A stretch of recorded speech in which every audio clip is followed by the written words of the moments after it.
Hey everyone, thanks for stopping by the Standards Weekly Check-In. I'm Colin, behind the camera we got Dylan. What's up? Today we're going to be getting into some staff picks, flipping through some new arrivals, recently priced records, and addressing the questions left in the YouTube comments section from last video. As always, if you see anything you like, you can hit the DMs on Insta, give the shop a ring, or cruise by. We're open 11 to 8, 7 days a week. What are you listening to, Dylan? The people want to know. What am I listening to? Yeah, what are you listening to, bro? Well, here's the thing. I had a death marathon of what we had in the store.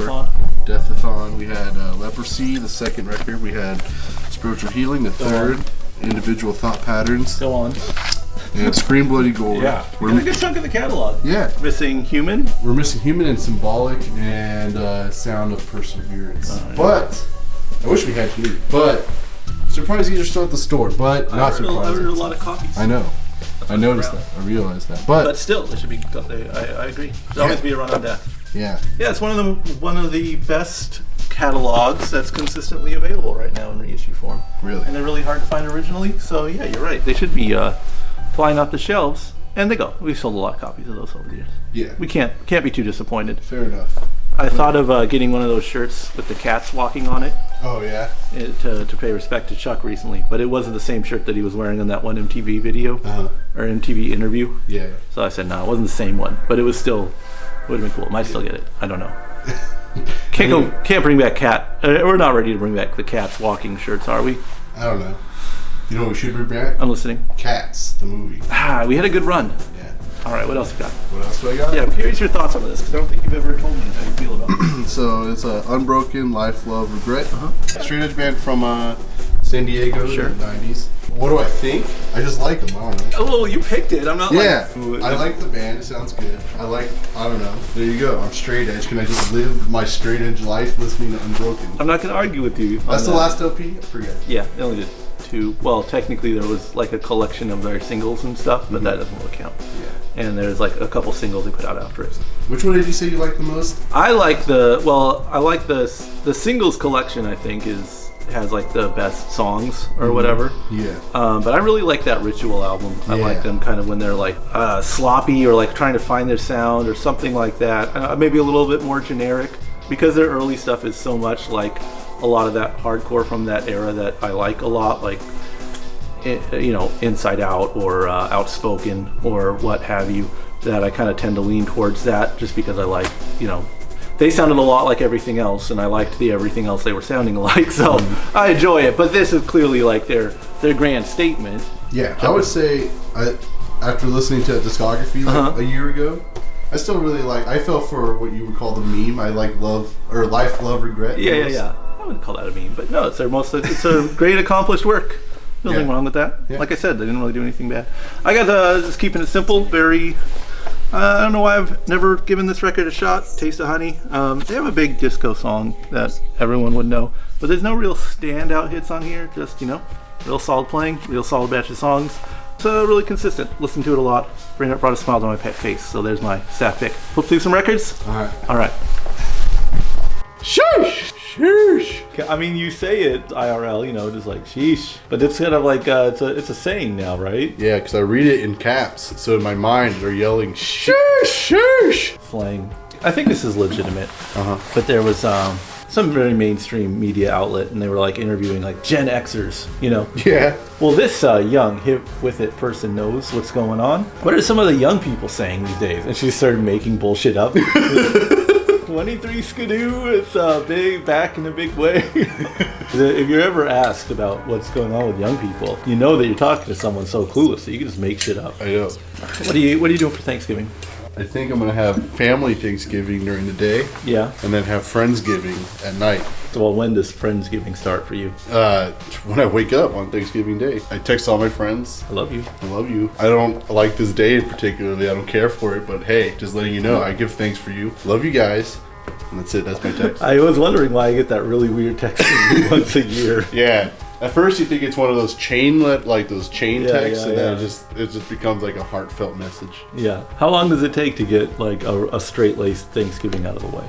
24 hours. No, like with your family. Oh, I was like, what do you mean? It's a full day. It is not, by the way. You don't start at midnight, you fucking psycho. Some people do, probably.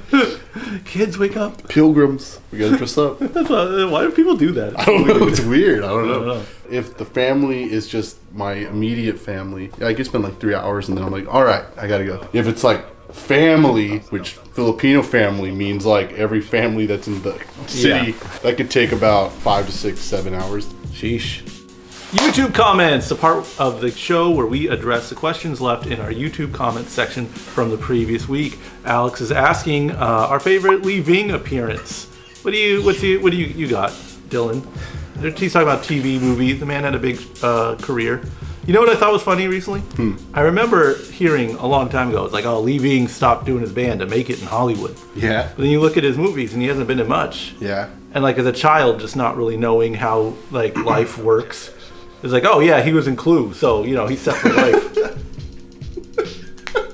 He has that like really small $5 million now. Yeah, he's got like really small parts in movies. So I don't know why I was under the impression that it's like, punk media not helping. Yeah. Which is also just children. Yeah. Saying things. Yeah. Like, oh yeah, he's in the movies now. He's an actor. Making shit up. I'd say SNL. The classic appearance. Yeah, just that classic appearance, dude. Beef bologna. That's a pleb tier answer. Yeah. I know nothing about his filmography. Clue would be the lazy answer. That's probably his biggest part. I can't even think who he was in Clue, and I saw it maybe 20 years ago. No, Streets of Fire is the answer. Yeah, that's the one you talked about a couple months ago, right? Yeah. He just plays after seeing that movie and seeing Lee being in it and not expecting it, I was like, yeah. This is a starring role. Just a random thug. That's badass. Matthew Atherton is asking the worst Lenny Kravitz song, "Fly Away" or his cover of "American Woman." Is there an anti-Lenny Kravitz sentiment in the air? I don't know. Is there? I didn't hear anything about it till just now. I don't know. It's hard to read. I got a lot of other people that could get it before he does. Of course. I'm ready for Maroon 5 to take their licks. Nah, they can. They're good. They're good, dude. They are. Adam Levine, he can sing. He is hot, and he can sing. Lenny Kravitz, though, it sounds random. Like, what is he doing right now? Exactly. I saw a GQ article on him, like living on an island and just like being an ultimate human. And that's why GQ was like, so you wrote a bunch of bad songs. You're a shitty musician. Fly Away. I like that One in the Chamber song. It was like a grocery store hit from like 2 years ago. I Won't Let It Go. The man did Justify My Love. He's got a lifetime pass for that alone. Yeah. But no, American Woman is... I'm always mystified when people do covers of songs that are already really fucked out. You know? Yeah. Like this song, like we listen to records all day. All different eras. You hear so many good songs. Like, why not this? Why you went with fucking the Joni Mitchell Paved Paradise, huh? You went with this, like, we already know this song. If anything, find a deep cut. No one knows it's them. They think you're a genius. And Fly Away is funny. I just think of that as like, that's millennial bumper music, right? Yeah. I want to fly away. Yeah. Yeah. Okay. I would say American Woman worse. Of course. Yeah. And the legend D Void chiming in, asking us, if we like to bring up the Twisted Sister Christmas album, asking for who we want for a surprise Christmas record. He wants Danzig. Danzig? I don't want Danzig to ever cover a song again. I'm going to say that. I don't believe you. Yeah, he peaked with, he did a Cat People cover from Bowie that's really good. But other than that, I don't know. I have such a contempt for Christmas music. Yeah. I don't want anyone I like to sully their name.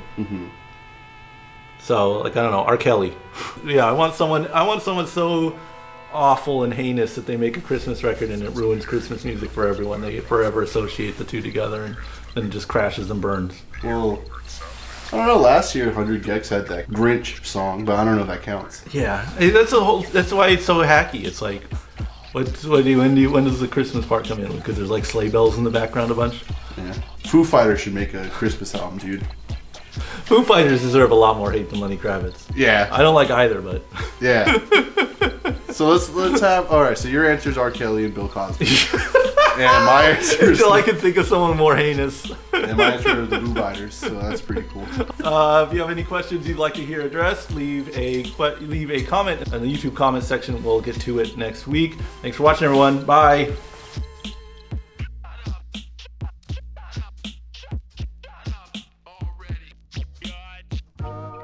Fly away.